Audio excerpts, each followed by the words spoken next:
بسم اللہ الرحمن الرحیم۔ آج مفتی سعید کی صورت میں ایک نیا محرہ امپورٹڈ حکمرانوں کی طرف سے اور بغض عمران خان، کینہ عمران خان، حسد عمران خان، اناد عمران خان رکھنے والے لوگوں کی طرف سے مفتی سعید ایک مہرے کے طور پہ پیش کیا گیا۔ چودھری سرور، علیم خان، پون چودھری اور اس طرح کے جناب بہت سے، وہ ایک میجر روکھڑی تھا، اور اس طرح کے کئی پتے استعمال کرنے کے بعد آج مفتی سعید، اور میں یہ سمجھتا ہوں کہ مفتی سعید لوگوں کو اس کے متعلق زیادہ علم نہیں ہے۔ مفتی سعید آج سے کوئی 25-26 سال پہلے 1995 کے اندر ایک آپریشن خلافت کے نام پہ ایک بغاوت ہوئی تھی فوج کے اندر، اس کے اندر بھی یہ صاحب بہادر شریک تھے، اور اس میں بھی یہ وعدہ معاف گواہ بن کے انہوں نے اپنی جان بچائی تھی۔ اور پہلی بات تم نے پنگا غلط کیا، دوسری بات تم نے پنگا کرنے کے بعد پھر وعدہ معاف گواہ بن کے پٹی گلی سے معافی مانگ کے نکل آئے۔ مفتی سعید ایک انتہائی کنٹروورشل کریکٹر ہے۔ میں راولپنڈی کا رہنے والا ہوں، مفتی سعید کی بھی ساری زندگی راولپنڈی میں ہے۔ میری ذاتی رائے میں، جو میں ان کو جانتا ہوں پی ٹی آئی کے اندر رہتے ہوئے، اور پھر میں نے جا کے ان کا مدرسہ چھتر پارک میں جو دیکھا، وہ مدرسہ کم اور ایک بہت لگژری ایک انسٹالیشن ہے اور ایک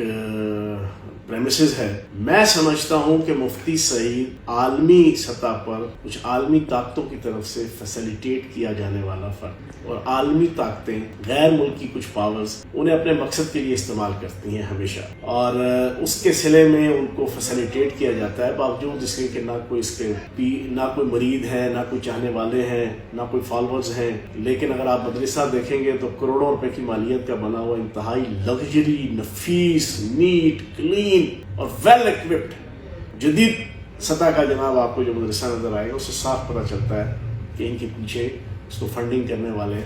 کون لوگ ہیں۔ کیونکہ پاکستان کے اندر تو جو ہے نا کوئی لوگ اتنا اس کو ماننے یا چاہنے والے یا پہچاننے والے یا گرداننے والے نہیں ہیں۔ تو میری ذاتی رائے اور انفارمیشن کے مطابق یہ جو جتنے ایک ڈسپیوٹڈ میٹرز کے اندر مفتی سعید انوالو ہوتے ہیں، وہ بنیادی طور پر انہیں انوالو کیا جاتا ہے۔ مفتی سعید نے بھی اسی طریقے سے عمران خان صاحب کو اپنی مذہبی وجاہت اور مذہبی جسے کہتے ہیں صلاحیت سے مرعوب کیا، اور جس طرح آپریشن خلافت کے اندر اس کے ایک نیگیٹو کریکٹر، پھر اس سے پہلے بھی انہوں نے جنرل باجوہ کے جو سسر ہیں ان کے حوالے سے بھی اسی طرح کے الزامات جو آج اس نے لگائے ہیں، یہ اس سے پہلے جو نا یہ بھی لگا چکے ہیں۔ اور میں یہ سمجھتا ہوں کہ مفتی سعید دوبارہ نہیں بلکہ 12 دفعہ استعمال ہونے چلے ہیں، اور اس دفعہ امپورٹڈ حکمران انہیں اپنے مقاصد کے لیے استعمال کر رہے ہیں۔ میں حیران ہوں کہ کیا اس وقت پاکستان کے اندر پوری 22 کروڑ پاکستانی جو مہنگائی کی وجہ سے، بے روزگاری کی وجہ سے، اور پاکستان کو معاشی طور پہ دیوالیہ پن کا شکار ہونے کی وجہ سے آج جو کروڑوں لوگ خط غربت کے قریب آ چکے ہیں اور خط غربت سے نیچے جا چکے ہیں، کیا ان کا مسئلہ یہ ہے کہ عمران خان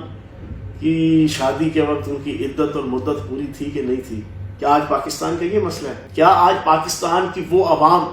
وہ کروڑوں لاکھوں عوام کہ جو نبی پاک صلی اللہ علیہ وآلہ وسلم کا فرمان ہے کہ غربت سے پناہ مانگو کیونکہ غربت کفر کی طرف لے جاتی ہے، پچھلے 1 سال کے اندر جو لاکھوں کروڑوں لوگ اس امپورٹڈ حکمرانوں نے غریب کر کے کافر بنا دیے، کیا اس وقت پاکستان کا ایشو عمران خان صاحب کی عدت اور مدت کا ہے؟ اتنے بے شرم لوگ ہیں یار یہ امپورٹڈ حکمران، اتنے گھٹیا لوگ ہیں۔ پاکستان کے مسائل حل کرنے کے بجائے آئین کی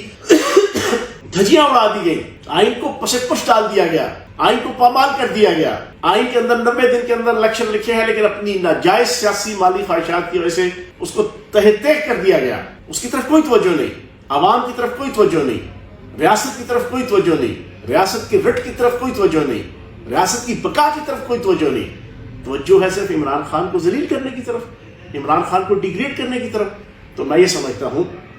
جس طرح علیم خان، پون چودھری، چودھری سرور، میجر روکھڑی اور اس طرح کے اور بہت سے